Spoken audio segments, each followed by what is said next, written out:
Welcome everyone, this is Prince Sanjeev. पिछले lecture video में discuss किए थे हम लोग बहुत सारा क्वेश्चंस। इस लेक्चर वीडियो में डिस्कस करेंगे कुछ और क्वेश्चन जिससे हमारा कंसेप्ट और ज्यादा बेहतर हो। देखें क्वेश्चन नंबर 1। क्वेश्चन नंबर 1 में हमसे क्या बोल रहा है? If b2 minus b1 b3 minus b1 plus a2 minus a1 a3 minus a1 equal to 0 then prove that the circumcentre of the triangle having the vertices, और vertices क्या दिया हुआ हमें?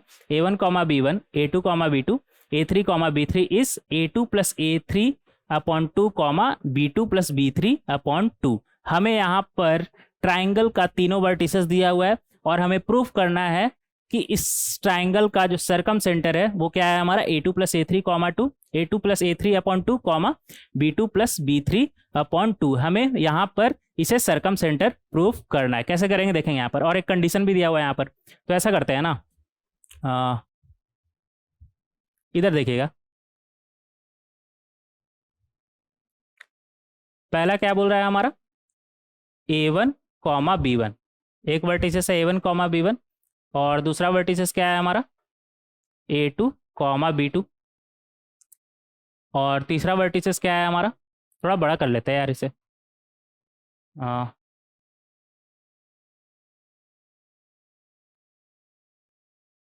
एक वर्टिसेस हमारा कितना है? a1 कॉमा b1 और दूसरा वर्टिसेस हमारा कितना है? a2 कॉमा b2 और तीसरा वर्टिसेस हमारा क्या है? a3 comma b3। और हमें इस ट्राइंगल का सर्कम सेंटर क्या प्रूफ करना है? a2 plus a3 upon 2 comma b2 plus b3 upon 2 proof करना है। कुछ दिया हुआ है क्या यहाँ पर? हाँ, एक कंडीशन है यहाँ पर। इससे कुछ मिलेगा क्या? देखते हैं। ये हमारा बन जाएगा b2 माइनस b1, क्या लिखा हुआ है? b3 minus b1 plus a2 minus a1 a3 minus a1 equal to 0। ऐसा करते हैं ना, यहाँ पर कुछ दिख रहा है क्या? b2 minus b1, b2 minus b1, कुछ स्लोप जैसा यहाँ पर नजर आ रहा है, लेकिन b2 माइनस b1 है, अपॉन में a2 माइनस a1 रहता तो बहुत अच्छा रहता। तो ऐसा करते हैं ना, बोथ साइड हम डिवाइड कर देते हैं a2 माइनस a1 से। इधर भी ऐसे 0 पे तो कोई फर्क नहीं पड़ेगा, न्यूमरेटर 0 है तो ओवरऑल वो 0 ही बना देगा हमारा। और इधर क्या है? b3 minus b1, a3 minus a1 रहता तो अच्छा रहता, तो ऐसा करते बना ही देते हैं a3 माइनस a1। अच्छा हाँ, यहाँ पर भी आएगा a2 minus a1 a3 minus a1 और इस तरफ भी a3 माइनस a1। हालांकि इधर से कोई फर्क नहीं पड़ेगा, 0 है ना। तो ये हमारा क्या बन गया? यहाँ पर लिख लेंगे। यहाँ से आ गया हमारे पास b2 minus b1 upon a2 minus a1 और दूसरा क्या आ गया? b3 minus b1 upon a3 minus a1। और ये तो कैंसिल हो जाएगा ना, ये कैंसिल, ये भी कैंसिल, +1 उस तरफ जाएगा तो क्या बन जाएगा? -1। तो इक्वल टू -1 यहाँ से आ गया हमारे। और b2 minus b1 upon a2 minus a1 क्या है हमारा? b2 minus b1 upon a2 minus a1, ये क्या है हमारा? ab का स्लोप, तो इसके जगह पे लिख सकते हैं स्लोप ऑफ ab। और ये क्या है हमारा? b3 minus b1 upon a3 minus a1, क्या है हमारा? स्लोप ऑफ ac, तो इसके जगह पे हम लिख सकते हैं स्लोप ऑफ ac। तो इन दोनों का प्रोडक्ट हमारा क्या आ रहा है? -1। ऐसा कब होता है? जब दो लाइन एक दूसरे के ऊपर परपेंडिकुलर होता है, मतलब ए बी और ए सी यहाँ पर क्या है? परपेंडिकुलर, मतलब 90 डिग्री। ए बी और ए सी के बीच यहाँ पर क्या है? 90 डिग्री। दो स्लोप का प्रोडक्ट इक्वल टू -1 कब होता है? जब दोनों लाइन एक दूसरे पर परपेंडिकुलर हो। तो इस तरीके से हमारा ये आ गया। अब यहाँ से काम हमारा आसान हुआ क्या कुछ? हाँ, थोड़ा सा तो आसान हुआ। कैसे देखेंगे यहाँ पर? देखिए, ये 90 डिग्री आ गया यहाँ पर हमारा, और हमें सर्कम सेंटर निकालना था ना। एक तरह से ये राइट एंगल ट्राइंगल बन गया, और राइट एंगल ट्राइंगल का हमें सर्कम सेंटर ऐसे ही पता होता है, क्या होता है? Mid point of hypotenuse, mid point of hypotenuse, mid point of hypotenuse मतलब बीसी का मिड पॉइंट, एम नाम देते हैं इसका, कैपिटल एम, या सी नाम देते हैं, सर्कम सेंटर बोल रहा है ना। और ऐसे भी इसे समझ सकते हैं कि ए बी सी का सर्कम सेंटर बोल रहा है ना, मतलब उस सर्कल का सेंटर जो जिस पर ये तीनों वर्टिसेस लाई कर रहा है, जिस पर ये तीनों वर्टिसेस लाई कर रहा है। तो यहाँ से हम क्लियरली देख सकते हैं कि बी सी हमारा 90 डिग्री सबटेंड कर रहा है, मतलब वो कॉर्ड जो 90 डिग्री एंगल सबटेंड कर रहा है उसे हम क्या बोलते हैं? डायमीटर। उसे क्या बोलते हैं? डायमीटर। और सर्कम सेंटर निकालना है, मतलब बी सी यहाँ पर डायमीटर है, तो सर्कम सेंटर क्या हो जाएगा इसका? Mid point of B C, circumcentre. तो इस तरीके से बहुत ही आसानी से हम निकाल सकते हैं। सी एक बार ले लिए थे ना, ओ नाम देते, ओ तो वो हमारा कितना हो जाएगा, mid point of B C. अब मिड पॉइंट हम आसानी से निकाल सकते हैं, क्या बन जाएगा हमारा, A2 plus A3/2 comma B2 plus B3/2।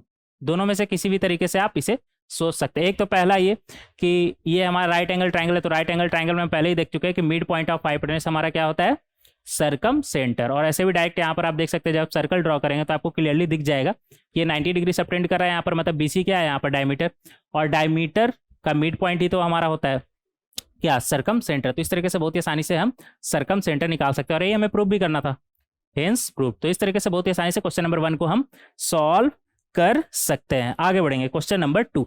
Question number 2 में हमसे क्या बोल रहा है, the line joining the point, और पॉइंट हमें दिया हुआ ठीक है x, 2x एंड 3, 5, ठीक है, makes an obtuse angle with the positive direction of the x axis. तो यहाँ पर अगर हम XY कोऑर्डिनेट बनाए तो यहाँ पर ये हमसे क्या बोल रहा है कि इन दोनों को कनेक्ट करने वाला जो लाइन है वो positive direction of x axis से ऑब्ट्यूस एंगल बना रहा है। तो कुछ इस तरह का होगा, मान लेते हैं ये हम x, 2x और इसे मान लेते हैं 3, 5। तो ये पॉजिटिव एक्स एक्सिस से कितना एंगल बना रहा है, ऑब्ट्यूस एंगल बना रहा है, मतलब 90 डिग्री से ज़्यादा बना रहा है, 90 डिग्री से ज़्यादा बना रहा है। और हमें पहले से पता है अगर ये 90 डिग्री से ज़्यादा है, ये एंगल थीटा हमारा 90 डिग्री से ज़्यादा है, तो अगर हम tan थीटा का बात करें, tan थीटा का बात करें तो वो हमारा कैसा होना चाहिए, निगेटिव। हमें पहले से पता है कैसे, π/2 से पाई के बीच tan का वैल्यू हमारा कैसा होता है, निगेटिव। tan का ग्राफ याद होगा ना आपको, नहीं याद होगा तो फिर से देख लीजिए। ये रहा -π/2, ये रहा π/2, तो कुछ इस तरह का रहता है। π/2 की तरफ, π/2 पे इन्फिनिटी की तरफ भागता है, और फिर आगे इसी तरह से रहता है हमारा। ये रहा π/2 और ये हो जाएगा हमारा ये π/2, ये 3π/2, और ये रहा हमारा पाई पे 0 होता है ना। तो इस तरीके से हम tan का ग्राफ इजीली देख सकते हैं, आपको याद होना चाहिए tan वगैरह का ग्राफ, ठीक है। तो हम क्लियरली यहाँ पर देख सकते हैं कि π/2 से, ऑब्ट्यूस बोल रहा है ना, मतलब π/2 से ज़्यादा, तो π/2 से पाई के बीच हम देख रहे हैं कि tan का वैल्यू यहाँ पर कैसा है, निगेटिव। ये वाला पोर्सन कैसा है हमारा, निगेटिव, नीचे है ना एक्स एक्सिस के, निगेटिव है। तो हम क्लियरली देख सकते हैं कि tan का वैल्यू हमारा कैसा आएगा, निगेटिव, और tan थीटा का वैल्यू हमारा कैसा आएगा, निगेटिव। और tan थीटा क्या है हमारा, स्लोप हमें निकालना आता है। स्लोप क्या हो जाएगा हमारा, 2x - 5 अपॉन में x - 3। ये हमारा कैसा आना चाहिए, <0। तो ऐसा करते हैं ना, हाफ से बोथ साइड मल्टीप्लाई कर देते हैं। तो इधर जब हाफ से मल्टीप्लाई करें, ऐसा हम कर सकते हैं, पॉजिटिव से आप मल्टीप्लाई कर सकते हैं इनइक्वालिटीज़ में। तो ये आपका कितना बन जाएगा, x - 5/2 अपॉन x - 3 इस कितना आ जाएगा हमारा, 0 से मल्टीप्लाई करेंगे तो उससे कोई फ़र्क नहीं पड़ेगा, तो ये आ जाएगा हमारा अगेन 0। अब ये हमें सॉल्व करना आता है, ये हमें सॉल्व करना आता है। कौन कौन सा पॉइंट नंबर लाइन पर ड्रॉ करेंगे, एक 3 और दूसरा 5/2, 3 और दूसरा 5/2, और इधर आ जाएगा प्लस, फिर माइनस, फिर प्लस। ये आपको करना आना चाहिए। और ऐसे भी आप देख सकते हैं यहाँ पर कि अगर x का वैल्यू 3 से बड़ा हुआ तो डिनोमिनेटर हमारा कैसा आ जाएगा, पॉजिटिव, और ऊपर वाला ही पॉजिटिव आया तो ओवरऑल हमारा पॉजिटिव आएगा, इसलिए यहाँ पर पॉजिटिव साइन दिया। और 3 से 5/2 के बीच बात करें तो 3 से कम में तो ये वैल्यू निगेटिव, डिनोमिनेटर हमारा निगेटिव, लेकिन x - 5/2 अभी भी पॉजिटिव है, क्योंकि 5/2 से बड़ा ही हम लेके चल रहे हैं x का वैल्यू। तो नीचे निगेटिव, ऊपर पॉजिटिव, तो ओवरऑल हमारा कैसा आएगा, निगेटिव, इसलिए यहाँ पर निगेटिव साइन लिखे है। और अगर 5/2 से कम हुआ x का वैल्यू, तो नीचे वाला तो 3 से कम पे ही निगेटिव हो रहा था, तो 5/2 से कम पे निगेटिव होगा ही, और ऊपर वाला तो 5/2 से कम पे निगेटिव है, तो ऊपर भी निगेटिव, नीचे भी निगेटिव। कब, जब x का वैल्यू 5/2 से कम हो, तो ऊपर भी निगेटिव, नीचे भी निगेटिव, तो ओवरऑल हमारा कैसा आ जाएगा, पॉजिटिव। निगेटिव निगेटिव कैंसिल होकर क्या बन जाएगा, पॉजिटिव। तो इस हम क्लियरली देख सकते हैं 5/2 से पहले इसका वैल्यू हमारा कैसा आ रहा है, पॉजिटिव। हमसे पूछा क्या है, ये चीज़ निगेटिव कब है, निगेटिव कब है, क्लियरली देख सकते हैं 5/2 से 3। तो यहाँ पर हमारा फाइनल आंसर कितना आ जाएगा, x बिलोंग्स टू 5/2 से 3। 5/2 इंक्लूडेड होगा क्या, नहीं, <0 पूछा ना, इक्वल टू 0 नहीं पूछा है। 5/2 पे तो एक्जैक्टली इसका वैल्यू 0 आ जा रहा है, और 3 तो ऐसे भी इंक्लूड नहीं होगा, डिनोमिनेटर 0 हो जाएगा उससे। तो इस तरीके से हम बहुत ही आसानी से इसे सॉल्व कर सकते हैं। ये कितना था, 5/2 ना, तो इस तरीके से बहुत ही आसानी से हम इसे सॉल्व कर सकते हैं। आगे बढ़ेंगे क्वेश्चन नंबर 3। क्वेश्चन नंबर 3 में हमसे क्या बोल रहा है, if the line passing through 4,3 and 2,k, ठीक है, तो इसका स्लोप निकाल ले क्या, इन दोनों पॉइंट से पास कर रहा है, तो इस लाइन का स्लोप निकाल लेते हैं, कितना हो जाएगा हमारा k-3 upon 2-4, y2-y1 upon x2-x1 निकाल सकते हैं। इस पैरेलल टू द लाइन इतना, ठीक है। तो इस लाइन का स्लोप हमारा क्लियरली दिख रहा है, y equal to mx plus c के फॉर्म में। तो m यहाँ पर क्या है, m2 मान लेते हैं इसे। m2 कितना है हमारा 2, और बोल रहा है कि इसका जो लाइन है, इन दोनों कनेक्ट करने वाला जो लाइन है, और ये m1 है ना, इसका स्लोप कितना है, अच्छा है वहाँ पर दिया हुआ है, m1 मान लेते हैं m1। और दूसरा लाइन ये रहा 2x प्लस 3, जिसका स्लोप क्या है m2। ये दोनों पैरेलल है। अब पैरेलल है तो इन दोनों का स्लोप तो हमारा बराबर ही होगा ना, कैसे, पैरेलल ही है ना, तो इक्वली एंगल होगा ना, पॉजिटिव एक्स एक्सिस से इक्वली एंगल होगा, तो उन दोनों का स्लोप ही इक्वल होगा, मतलब m1 इक्वल टू m2। तो यहाँ पर हम क्लियरली बोल सकते हैं इक्वल टू m2 हमारा कितना है 2, तो यहाँ से आ गया हमारा 2, तो ये हमारा बन जाएगा k-3 इक्वल टू 2, और 2-4 हमारा कितना आ जाएगा -2, तो ये हो गया -4। तो यहाँ से k का वैल्यू आपका क्या निकल के आ गया, -4 प्लस 3 मतलब -1। तो यहाँ से हमारा फाइनली k का वैल्यू क्या निकल के आ गया, -1। तो इस तरीके से बहुत ही आसानी से हम क्वेश्चन नंबर 3 को सॉल्व कर सकते हैं। आगे बढ़ेंगे क्वेश्चन नंबर 4। क्वेश्चन नंबर 4 में हमसे क्या बोल रहा है, the line joining the point, और पॉइंट दिया हुआ है, ठीक है, ए और बी, ठीक है। और क्या बोल रहा है, अच्छा ज्वाइन ही कर लेते हैं ना, ए बी बोल रहा है, तो ए कितना बोल रहा है हमारा 2,1, और बी कितना बोल रहा है हमारा 3,2, ठीक है। इन दोनों को इन दोनों का लाइन ज्वाइन कर रहा है, इन दोनों का लाइन ज्वाइनिंग को हम क्या बोलते थे, ए बी, ठीक है। 3,2 इसका स्लोप निकाल ले क्या, अच्छा रहेगा, निकाल लीजिए। तो इसका स्लोप का नाम देते हैं m1, इधर निकाल ले क्या, m1, तो वो हमारा कितना हो जाएगा 2-1 अपॉन 3-2, 3-2 कितना आ जाएगा 1/1 मतलब 1। तो इसका स्लोप तो 1 आ गया। और दूसरा क्या बोल रहा है, इस परपेंडिकुलर टू द लाइन, अच्छा इस लाइन पर परपेंडिकुलर है, मतलब इस लाइन से वो 90 डिग्री बना रहा है। और ये लाइन हमारा क्या है, ऐसा करते हैं ना, ए इसे हम लिख सकते हैं a+2y इक्वल टू क्या आ जाएगा a² x प्लस 2। अच्छा माइनस माइनस हो जाएगा ना, उस तरफ जाएगा तो माइनस हो जाएगा, याद रखिए उस तरफ जाएगा तो माइनस हो जाएगा। आगे बढ़ेंगे तो यहाँ से हमारे पास y का वैल्यू क्या आ जाएगा, -a² upon a+2 times of x, -2/a+2। यहाँ पर हम क्लियरली देख सकते हैं कि यहाँ पर इसका m कितना है हमारा, यहाँ पर लिख लेते हैं, इसका m कितना है हमारा, m2 नाम देते हैं, कितना है -a² अपॉन a+2। और ये दोनों लाइन परपेंडिकुलर है, मतलब इन दोनों का स्लोप हमारा कैसा आना चाहिए, प्रोडक्ट क्या आना चाहिए हमारा -1, मतलब m1 m2 इक्वल टू -1। तो यहाँ से हमारे पास क्या आ जाएगा, m1 हमारा कितना है 1, m2 हमारा कितना है -a² अपॉन a+2, और इन दोनों का प्रोडक्ट क्या आना चाहिए हमारा -1। तो यहाँ से हमारे पास क्या आ गया, ये माइनस माइनस तो कैंसिल, यहाँ से आ जाएगा हमारे पास a² इक्वल टू a+2, मतलब a² -a-2। ये तो क्वाड्रेटिक बन गया ना, और क्वाड्रेटिक हमें सॉल्व करना आता है, क्वाड्रेटिक हमें सॉल्व करना आता है, नहीं आता कोई बात नहीं, यहाँ पर फिर से सीख लेंगे, बेसिक देखते चलेंगे, कहीं पर भी थोड़ा थोड़ा थोड़ा थोड़ा आएगा तो, ठीक है। इसे हम लिख सकते हैं a² -2a plus a-2 equal to 0। तो यहाँ से अगर हम a कॉमन लें तो अंदर में क्या बचेगा a-2, और यहाँ पर तो पहले से a-2 है ना, इक्वल टू 0। अब a-2 अगर हम कॉमन ले लें तो ये बनेगा a-2 a+1। इन दोनों का प्रोडक्ट 0 होने का क्या मतलब, या तो ये 0 हो जाए या फिर ये 0 हो जाए। ये कब 0 होगा, a इक्वल टू 2 पर, और ये कब 0 होगा हमारा, a इक्वल टू -1 पर, a इक्वल टू -1 पर। तो a का हमारा फाइनली 2 वैल्यू निकल के आ गया, एक 2 आया और दूसरा -1। तो इस तरीके से बहुत ही आसानी से क्वेश्चन नंबर कितना था हमारा ये 4 को हम सॉल्व कर सकते हैं, a equal to 2 and a equal to -1। आगे बढ़ेंगे क्वेश्चन नंबर 5। क्वेश्चन नंबर 5 में हमसे क्या बोल रहा है, find the angle between the line joining the points.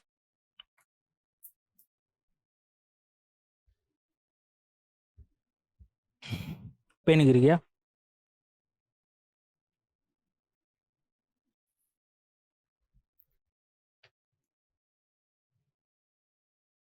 पानी पी लेते हैं पहले।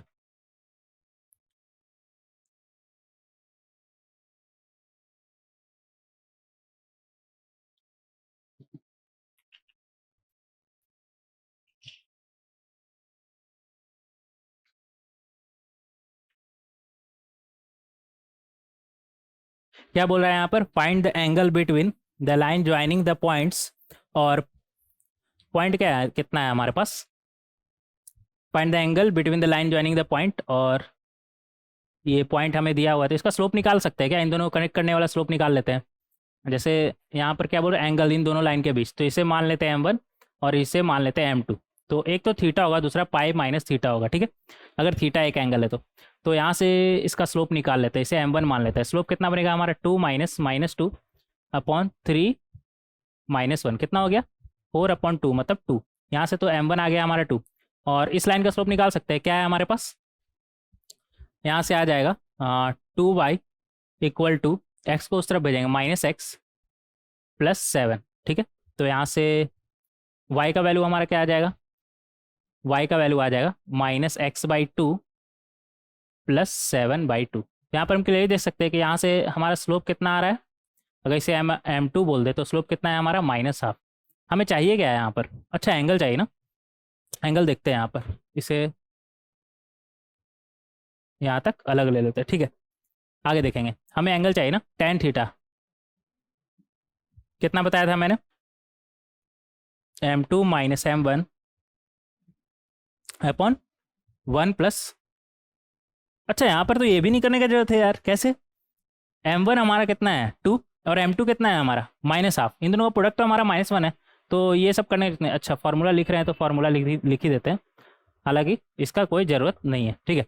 m1 और m2 का प्रोडक्ट हमें क्लियरली यहाँ से दिख रहा है, कितना है हमारा, m1 कितना था 2 और m2 कितना है -1/2, इन दोनों का प्रोडक्ट हमारा कितना आ रहा है -1, मतलब इन दोनों के बीच हमारा एंगल कितना है 90 डिग्री। तो यहाँ से थीटा डायरेक्ट बोल सकते हैं हमारा π/2, थीटा π/2। तो इस तरीके से बहुत ही आसानी से हम इसे सॉल्व कर सकते हैं। ये था हमारा क्वेश्चन नंबर 5।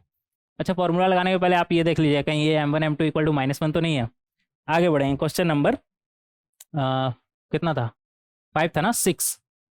क्वेश्चन नंबर 6 में हमसे क्या बोल रहा है, the ortho centre of triangle ABC, ठीक है, विथ वर्टिसेस B दिया हुआ है, C दिया हुआ है, अच्छा एच ए का एच दिया हुआ है, वही सोचे अचानक से BC के बाद A आना चाहिए, एच कैसे आ गया, मतलब एच हमारा क्या है ऑर्थो सेंटर और BC क्या है हमारे पास vertex. Find the vertex A, मतलब ए हमें निकालना है, ए हमें निकालना है, देखेंगे यहाँ पर कैसे निकालेंगे, ड्रॉ कर लेते हैं यहाँ पर। ए तो हमें निकालना ही है ना, ए हमें निकालना है, और बी कितना बोल रहा है 1, -2, और सी कितना दिया हुआ है -2, 0, ठीक है, ये दिया हुआ है। ऑर्थो सेंटर कितना बोल रहा है 3, -1। ऑर्थो सेंटर क्या होता है हमारा, अगर वर्टेक्स ए से अपोजिट साइड पे हम परपेंडिकुलर ड्रॉ करें, सिमिलरली वर्टेक्स बी से अपोजिट साइड पे हम एक परपेंडिकुलर ड्रॉ करें, सिमिलरली वर्टेक्स सी से हम, ये तो तिरछा हो गया ना, वर्टेक्स सी से हम एक ऐसा करते हैं ना, मान लीजिए कि वर्टेक्स सी से हम ड्रॉ किए, क्योंकि वहाँ से ड्रॉ नहीं हो रहा है, इधर से हम ड्रॉ कर लेते हैं। वर्टेक्स सी से हम अपोजिट साइड कौन सा है वर्टेक्स, ये क्या हुआ यार, ये तो सारा का सारा ही गायब हो गया। वर्टेक्स सी से हम ए बी पर एक परपेंडिकुलर ड्रॉ किए, तो इन तीनों का पॉइंट ऑफ इंटरसेक्शन को हम क्या बोलते हैं ऑर्थो सेंटर। इन तीनों का पॉइंट ऑफ इंटरसेक्शन को हम क्या बोलते हैं ऑर्थो सेंटर। और ऑर्थो सेंटर यहाँ पर कितना बोल रहा है हमारा, कितना बोल रहा है H3, -1। ऐसा करते हैं ना, BC का स्लोप निकाल लेते हैं। BC का सबसे पहले आप स्लोप निकाल लीजिए, अगर इसका स्लोप निकाले हम तो वो कितना हो जाएगा हमारा 0, स्लोप ऑफ BC कितना हो जाएगा हमारा 0 -2 और -2 -1 कितना आ रहा है हमारा 2/-3, ठीक है। और इसी तरह हम AB का भी स्लोप निकाल लेते हैं। अगर AB का स्लोप निकाले, कलर चेंज कर लेंगे यहाँ पर ही निकाल लेते हैं m ऑफ AB, तो वो हमारा कितना आ जाएगा, अच्छा ए तो हमें दिया हुआ है ना, इसे अल्फा, बीटा मान लेते हैं, तो ये हमारा कितना हो जाएगा बीटा माइनस -2 ना, तो वो +2 हो जाएगा, और अपॉन अल्फा -1, ठीक है। तो इस तरीके से बहुत ही साइंस निकाल सकते हैं। आप चाहे तो ऐसे भी निकाल सकते हैं, निकाल लेते हैं, हालांकि जरूरत नहीं है, 2 से ही हमारा काम हो जाएगा। AC का स्लोप निकालेंगे वो तो आपका क्या हो जाएगा बीटा -0 अपॉन, यहाँ पर लिख लेंगे m of AC, beta -0 upon alpha +2 हो जाएगा ना। तो इस तरीके से आप तीनों साइड का स्लोप निकाल सकते हैं। हालांकि हमारा काम BC और AC से ही चल जाता है, क्यों किसी भी 2 साइड को निकाल लेते तो।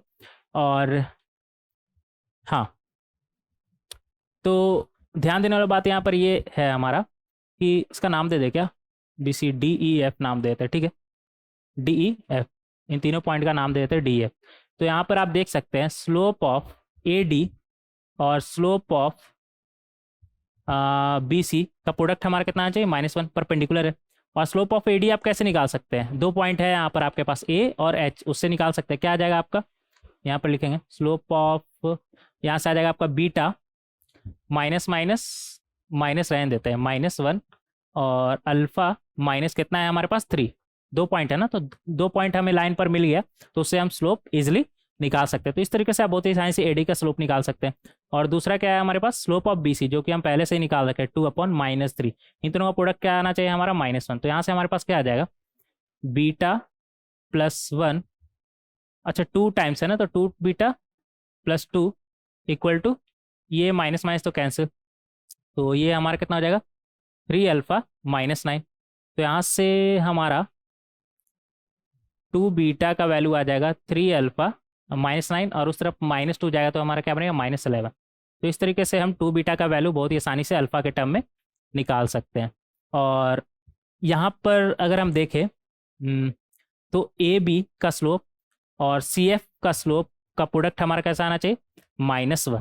तो वो भी देख लेते हैं यहाँ से, m of AB into m of CF हमारा कितना आना चाहिए, -1। Slope of product, product of slope हमारा कैसा आना चाहिए, -1, क्यों, क्योंकि परपेंडिकुलर एक दूसरे के ऊपर। तो स्लोप ऑफ AB हमारा कितना हो जाएगा, हम पहले से ही निकाल चुके हैं, beta plus two upon alpha -1, बीटा+2/α-1। और CF का अगर बात करें, CF का स्लोप क्या हो जाएगा, कोई भी 2 पॉइंट पकड़ लेते हैं, एक C और दूसरा H पकड़ लेते हैं, क्या बन जाएगा हमारा 0 -1/-2 -3 इक्वल टू हमारा कैसा आना चाहिए, -1। तो यहाँ से हमारे पास क्या आ गया, ये माइनस माइनस +1 हो जाएगा ना, तो बीटा+2, और ये सब उस तरफ जाएगा तो क्या बनेगा, ये -2 -3 कितना हो गया हमारे पास, -5, और इधर -1 है तो +5 हो जाएगा। तो यहाँ से आ जाएगा 5α -5। तो यहाँ से बीटा का वैल्यू हमारा क्या आ गया, 5α -7, और 2 बीटा का वैल्यू हमें पता है कितना, 3α -11। तो यहाँ पर इसे अगर हम नंबर 1 दे दे नाम और इसे नंबर 2, तो हम यहाँ पर बोल सकते हैं फ्रॉम 1 and 2। राइटिंग पे ध्यान नहीं देंगे, राइटिंग बहुत ही ज़्यादा बेकार लग रहा है, ठीक है, कोई बात नहीं। यहाँ पर हम देखेंगे 2 बीटा, बीटा हमारा कितना है 5α -7, तो ये वैल्यू यहाँ पर रखेंगे 5α -7 इक्वल टू 3α -11। तो यहाँ से आ जाएगा हमारे पास 10α -14 इक्वल टू 3α -11। तो यहाँ से हमारा अल्फा का वैल्यू कितना आ जाएगा, यहाँ से आ जाएगा 7α इक्वल टू 14 -11 3। तो यहाँ से अल्फा का वैल्यू आ गया 3/7। तो इस तरीके से बहुत ही आसानी से अल्फा हम निकाल सकते हैं। अब अल्फा निकल गया तो बीटा भी निकल जाएगा, कैसे देखिएगा यहाँ पर, बीटा का वैल्यू क्या है 5α -7, तो मतलब 5 इंटू 3/7 -7, तो ये आपका हो जाएगा 15 -49/7, कितना हो जाएगा हमारा 15 लिख ही लेते हैं यहाँ पर, -49/7 कितना हो जाएगा हमारा, आपका ये हो जाएगा 9 -5 4 एंड 4 -1 3, तो 34/7। अच्छा माइनस भी रहेगा ना, -34/7। तो इस तरीके से बहुत ही आसानी से आप अल्फा बीटा दोनों निकाल सकते हैं। तो फाइनल आंसर आपका कितना आ गया, अल्फा का वैल्यू 3/7 और बीटा का वैल्यू -34/7। तो इस तरीके से बहुत ही आसानी से आप क्वेश्चन नंबर 6 को सॉल्व कर सकते हैं। आगे बढ़ेंगे क्वेश्चन नंबर 7। क्वेश्चन नंबर 7 में हमसे क्या बोल रहा है, the vertices of a parallelogram ABCD are, और 4 वर्टिसेस दिया हुआ है हमें 3,1, ठीक है, 13,6, 13,21, 3,16। अच्छा यहाँ पर ध्यान दीजिएगा, ए और डी में कुछ दिख रहा है क्या आपको, हाँ, दोनों का एक्स कोऑर्डिनेट हमारा क्या है 3, और बी और सी का एक्स कोऑर्डिनेट क्या है हमारा 13। बनाने में आसानी होगा, क्लियरली दिख रहा है यहाँ पर से।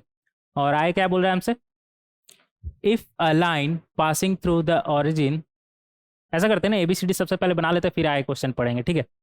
तो इधर आ जाते हैं।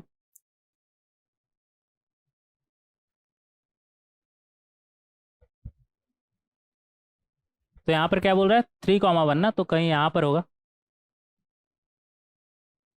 कहीं यहाँ पर मान लेते हैं 3,1, 3,1 क्या बोल रहा है ये ए ना, ए, ठीक है। और दूसरा क्या था 3,16, तो इसके जस्ट ऊपर कहीं यहाँ पर होगा 3,16। और ये क्या है हमारा डी। और दूसरा क्या बोल रहा है हमारा 13,6, 13 इधर कहीं आएगा और 6, 13,6 इधर मान लेते हैं ये 13,6। और ये क्या था हमारा बी ना, इसे बी नाम देते हैं। और क्या बोल रहा है हमसे सी 13,21, 13,21 ये भी ड्रॉ कर ली। और ये क्या बोल रहा है हमारा एक पैरेललोग्राम है, ठीक है, इसको कनेक्ट कर देंगे, इसे हम कनेक्ट कर देंगे। ये क्या है हमारा एक पैरेललोग्राम, ये क्या था हमारा डी ना, डी था, सी था, सी था, ये सी था, ए बी सी डी, ठीक है। यहाँ तक हो गया हमारा पैरेललोग्राम, हम ड्रॉ कर ली। आगे क्या बोल रहा है देखेंगे यहाँ पर, if a line passing through the origin, ठीक है, कोई एक लाइन है जो ओरिजिन से पास कर रहा है, ठीक है, and divide the parallelogram into 2 congruent part. अच्छा, 0,0 से मतलब वो पास कर रहा है और इस पैरेललोग्राम को 2 कॉन्ग्रुएंट पार्ट में डिवाइड कर रहा है।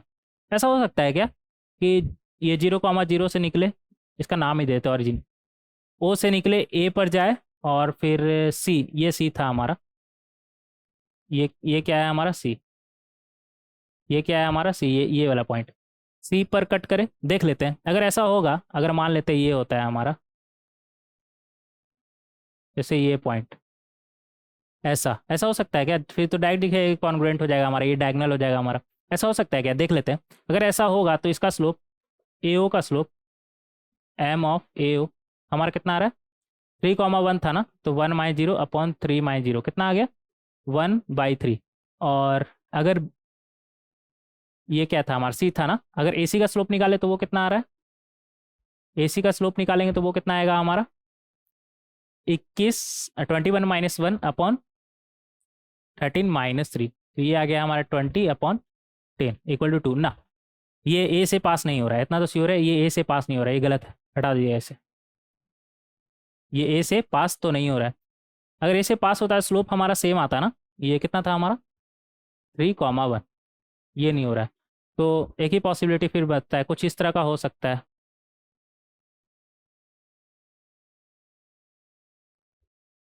ठीक है, अच्छे से ड्रॉ करेंगे इसे।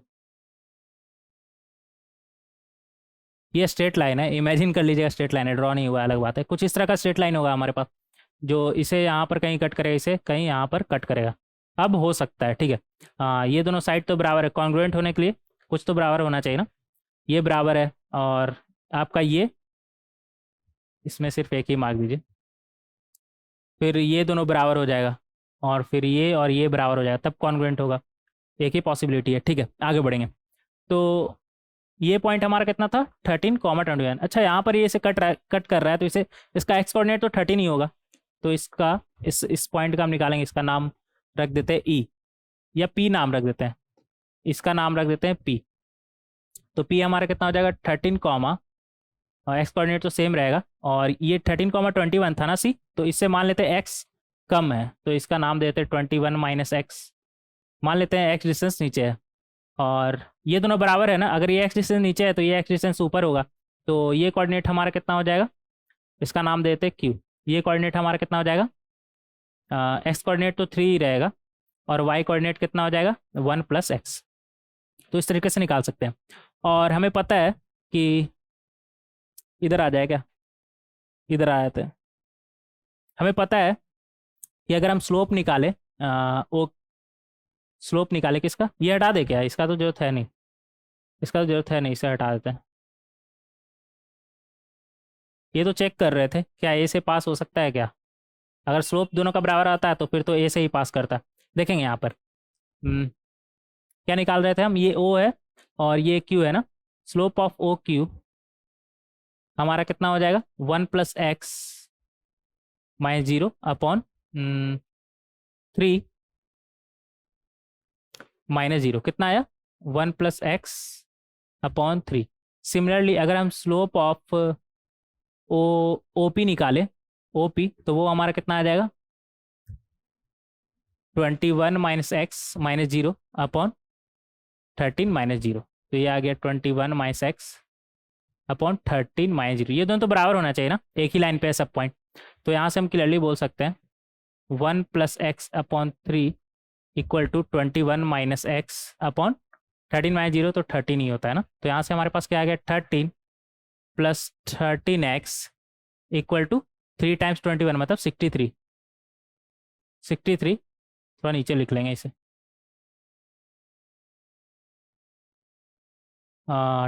13 plus 13x equal to 21 into 3 63 minus 3x minus 3x। तो यहाँ से हमारे पास फाइनली क्या आ जाएगा 13x, और इधर से माइनस 3x जाएगा तो उधर क्या बन जाएगा 16x, और राइट हैंड साइड क्या आ जाएगा हमारे पास 63 माइनस 13 कितना आ जाएगा 50। तो यहाँ से x का वैल्यू हमारा निकल के आ गया क्या 50 अपॉन 16, मतलब 2 से 25 टाइम्स में और ये 16 टाइम्स से। तो यहाँ से हमारा x का वैल्यू क्या निकल के आ गया 25/16। हमें निकालना क्या था then slope of the line is, अच्छा इस लाइन का स्लोप ही निकालना था। अब x का वैल्यू पता चल गया तो किसी एक में दोनों में से पुट कर दीजिए, आपका निकल के आ जाएगा क्या बनेगा 1 प्लस 25 बाई ये 8 होगा 16 नहीं 2 से 8 टाइम्स में ना, तो 25/8 अपॉन 3, तो ये आपका कितना हो गया 33 अपॉन 8 इंटू 3, तो ये 3 से 11 टाइम्स में हो जाएगा कैंसिल हो जाएगा, तो ये बना 11/8। तो इस तरीके से बहुत ही आसानी से आप निकाल सकते हैं। कितना आया हमारा 11/8, कोई मैच कर रहा है क्या? हाँ ये वाला, ये 11/8 है, ये कैंसिल हो गया था यहाँ पर, अच्छे से ड्रॉ कर लेंगे, मतलब वो छुप गया था उससे। ये लाइन है, ये तिरछा नहीं मानिएगा, बस ड्रॉ करने के लिए दिक्कत हो रहा है ड्रॉ करने में इसलिए लिख दिया, ठीक है। तो फिर 8 के ऊपर आ गया यार, ये ऐसा करते हैं ना, ये ऐसे करते हैं, ये मान इसे ही थोड़ा घसका देते हैं, एक्स वाई कोऑर्डिनेट को ही घसका देते हैं, सही रहेगा। तो ये हमारा आ गया 0,O 0,0, अब सही है। अब करके दिखाओ ऐसे तिरछा, अब नहीं होगा अब हो गया ये एक्स वाई एक्सिस, तो ये रहा हमारा 0,0, और इस लाइन का स्लोप हम निकाल चुके हैं क्या 11/8। तो इस तरीके से बहुत ही आसानी से क्वेश्चन नंबर कितना था हमारा ये 7 को हम सॉल्व कर सकते हैं। आगे बढ़ेंगे, क्वेश्चन नंबर नहीं ये लास्ट क्वेश्चन है हमारा। तो इन सभी क्वेश्चन का आप प्रैक्टिस करिएगा, और सबका आंसर यहाँ पर दिया हुआ है, ठीक है, सबका आंसर यहाँ पर दिया हुआ है, सबका सारा का सारा क्वेश्चन को आप प्रैक्टिस करिएगा खुद से, और जो नहीं होगा वो तो आप यहाँ पर आकर देख ही सकते हैं। तो इस तरीके से सारा का सारा क्वेश्चन आप सॉल्व कर सकते हैं। आगे बढ़ेंगे, क्वेश्चन तो नहीं है हमारा, क्वेश्चन खत्म ही हो गया। अब ये एक स्ट्रेट लाइन का हम बहुत सारे डिफरेंट फॉर्म देखने जा रहे हैं, बट वो नेक्स्ट लेक्चर वीडियो में करेंगे। अभी देख लेते हैं कि स्ट्रेट लाइन होता क्या है, उसका इक्वेशन क्या होता है, ये सब ठीक है। तो स्ट्रेट लाइन के बारे में क्या ही बोले, वो कर्व जो स्ट्रेट हो हालांकि स्ट्रेट लाइन के बारे में बताने के लिए कुछ है नहीं, आप तो वो बचपन से ही पढ़ते आएंगे, मतलब 9th-10th क्लास में पढ़ते ही आएंगे, मतलब यूँ बोल दीजिए बहुत तरह का कर्व होता है ना, पैराबोला इलिप्स हाइपरबोला सब आप आगे चल के देखेंगे। तो उनमें से एक कर्व हमारा क्या है स्ट्रेट लाइन, उनमें से एक कर्व हमारा क्या है स्ट्रेट लाइन, ठीक है, उनमें से एक कर्व हमारा क्या है स्ट्रेट लाइन। और स्ट्रेट लाइन पे बात नहीं करेंगे, वो तो आप 9th-10th क्लास से देखते ही आए होंगे। स्ट्रेट लाइन का इक्वेशन के बारे में बात करें, स्ट्रेट लाइन का इक्वेशन कहने का क्या मतलब है, इस स्ट्रेट लाइन पर बहुत सारा पॉइंट होगा, इस स्ट्रेट लाइन पर बहुत सारा पॉइंट होगा, वो सारा पॉइंट जिस इक्वेशन को सेटिस्फाई करे, वो सारा पॉइंट जिस इक्वेशन को सेटिस्फाई करे वही उस स्ट्रेट लाइन का इक्वेशन होगा, और सिर्फ इस पर जो पॉइंट है उसे ही सेटिस्फाई करना चाहिए। मतलब ऐसा नहीं है कि ये पॉइंट उस इक्वेशन को सेटिस्फाई कर रहा है, जो इस लाइन पर पॉइंट है सिर्फ वही पॉइंट उस इक्वेशन को सेटिस्फाई करना चाहिए, और उस इक्वेशन को हम क्या बोलेंगे इक्वेशन ऑफ स्ट्रेट लाइन, ठीक है। और X plus B Y plus C equal to 0 के फॉर्म में होगा, मतलब equation of degree 1 in X Y, ठीक है। ये 1 डिग्री इक्वेशन एक्स वाई में, तो ये क्या है हमारा equation of straight line. Equation of straight line हमारा क्या होता है, वो इक्वेशन जो लाइन पर जितना भी पॉइंट है उस सारा सिर्फ उसी सिर्फ वही सारा पॉइंट को सेटिस्फाई करे, मतलब दूसरा और कोई पॉइंट नहीं, ठीक है। और सारा का सारा पॉइंट को सेटिस्फाई करना चाहिए, दूसरा कोई और पॉइंट नहीं। ऐसा नहीं कि इस पॉइंट इस लाइन पर सारा पॉइंट को तो सेटिस्फाई कर रहा है और साथ ही साथ इसे भी सेटिस्फाई कर रहा है, ऐसा नहीं। सिर्फ और सिर्फ इस लाइन का ही पॉइंट को सेटिस्फाई करना चाहिए, और ऐसा सारा पॉइंट को सेटिस्फाई करना, मतलब इस लाइन पर जितना भी पॉइंट होगा, ठीक है, उसे हम क्या बोलेंगे, equation of a straight line. और where a and b not are not zero simultaneously, ठीक है। ये सब तो ऐसे भी, ये भी दोनों अगर साथ में जीरो है तो बचेगा क्या फिर, सी इक्वल टू जीरो। तो फिर वो इक्वेशन आपका एक्स वाई में रहा कहाँ, मतलब एक्स वाई में रिलेशन रहा कहाँ, एक्स वाई में इक्वेशन का क्या मतलब है, एक्स वाई में रिलेशन, ठीक है। तो याद रखिएगा, इक्वेशन ऑफ स्ट्रेट लाइन क्या होता है हमारा, वो इक्वेशन जो लाइन पर पाए जाने वाले सारे पॉइंट को सेटिस्फाई करे, सिर्फ लाइन पर पाए जाने वाले सही पॉइंट को सेटिस्फाई करे, उसके अलावा और कोई पॉइंट को सेटिस्फाई ना करें, ठीक है। तो उसे हम क्या बोलेंगे, इक्वेशन ऑफ स्ट्रेट लाइन। अभी फिलहाल इतना ही रहने देते हैं। नेक्स्ट लेक्चर वीडियो में और भी देखेंगे, इसका बहुत सारा फॉर्म होता है, slope form, intercept form, 2 point form, parametric form, normal form, और भी बहुत सारा फॉर्म है, देखेंगे, कंटिन्यू करेंगे नेक्स्ट लेक्चर वीडियो में। ये क्वेश्चन का सारा यहाँ पर आंसर अटैच है, आप खुद से सॉल्व करिएगा और फिर आंसर मैच करिएगा, जो नहीं मिलेगा उसका आप सॉल्यूशन यहाँ पर देख सकते हैं। नेक्स्ट लेक्चर वीडियो में देखेंगे different forms of straight line. मिलते हैं नेक्स्ट लेक्चर वीडियो में, थैंक यू। मिलते हैं नेक्स्ट लेक्चर वीडियो में, थैंक यू एवरीवन।